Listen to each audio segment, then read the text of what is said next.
আসসালামু আলাইকুম। আমি শোয়েব আহমেদ, ফিজিওথেরাপিস্ট, কাজ করছি ইংল্যান্ডের রেজিস্টার ফিজিওথেরাপিস্ট হিসাবে। আজকে কথা বলবো পিঠে ব্যথা নিয়ে। এই পিঠে ব্যথার সমস্যা অনেকেই কমপ্লেন করে থাকেন। এই ব্যথার বর্ণনা দিতে গিয়ে অনেকেই বলেন যে এটি অত্যন্ত ইরিটেটিং, পিঞ্চ করতে থাকে। এই পিঠে ব্যথার সমস্যা খুবই যন্ত্রণাদায়ক, কারণ এটি খুব তীব্র ব্যথা না, কিন্তু একটা চিনচিনি একটা ব্যথা। এটি বিশেষ করে অনেকেই যে কমপ্লেন বেশি করে থাকেন, যেটা আমরা জানি যে স্ক্যাপুলায়, আমাদের যে হাতের স্ক্যাপুলা, এই মেরুদণ্ড এবং স্ক্যাপুলার মাঝামাঝি যে হাড়, রম্বয়েডাস যে মাসেল, এই মাসেলের যে ট্রিগার কিংবা আমরা ট্রাপিজিয়াসের কিছু জায়গা, এইরকম জায়গায় তারা উল্লেখ করে থাকেন এই জায়গাগুলো খুব বেশি পেইনফুল হয়।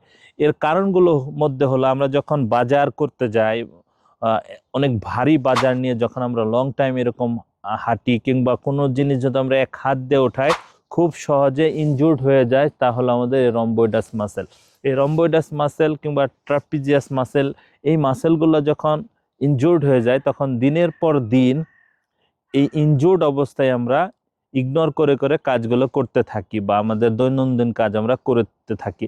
একটা সময় এই মাসেলে নোডিউল ডেভেলপ করে। আমরা জানি এই নোডিউলের কারণে আমাদের পেইনফুল যে একটা ট্রিগার পয়েন্ট ডেভেলপ করে, এই ট্রিগার পয়েন্টের কারণে আমাদের পেইন, এই চিনচিনে ব্যথার সৃষ্টি হয়।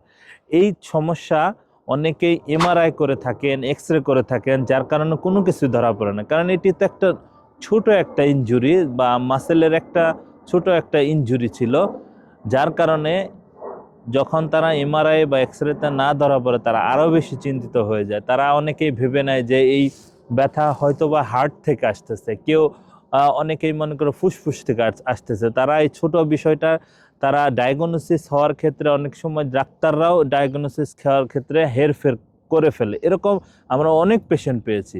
সুতরাং এই সমস্যা যদি আপনার হয়ে থাকে, পিঠে ব্যথার সমস্যা, এটি হওয়ার উল্লেখযোগ্য কারণের মধ্যে, আপনি যদি ডেস্ক ওয়ার্ক করেন, ডেস্ক ওয়ার্কের বিশেষ করে যদি আমরা একেবারে ঝুঁকে পড়েন, আপনার যে ডেস্ক, মানে আপনার যে কম্পিউটারের যে মনিটর, এটি যদি 90 ডিগ্রি পরিমাণে না থাকে, আপনার নিচু হয়ে করেন, অনেক সময় করার পরে, দিনের পর দিন, বছরের পর বছর করার পরে এই সমস্যা হতে পারে। আবার আমরা বললাম যে বাজার বা ভারী জিনিস এক হাত দিয়ে উঠানোর পরে দীর্ঘ রাস্তা আপনি যদি ক্যারি করে নিয়ে যান বা উঠিয়ে নিয়ে যান, সেক্ষেত্রে হতে পারে। এই সমস্যাগুলো যদি হয়, একজন ফিজিওথেরাপি বিশেষজ্ঞর কাছে গিয়ে 2 থেকে 3 সপ্তাহ যদি আপনি ট্রিটমেন্ট নিতে পারেন, তাদের বিশেষ টেকনিকের মাধ্যমে আপনার এই সমস্যা সমাধান করে দিতে পারে। এটি খুবই সাধারণ একটা সমস্যা, কিন্তু আপনার ডায়াগনোসিস হওয়ার ক্ষেত্রে এটা বিশাল একটা বিষয় হয়ে দাঁড়ায়, মানে চিন্তার কারণ হয়ে দাঁড়ায়।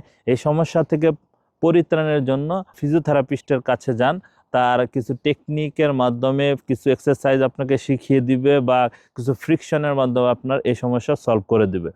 আশা করি আমাদের এই তথ্যবহুল ভিডিওর মাধ্যমে আপনারা এই সম্পর্কে ধারণা পেয়েছেন। এরকম তথ্যবহুল ভিডিও পেতে আমাদের সাথে থাকুন। ধন্যবাদ সবাইকে। আসসালামু আলাইকুম।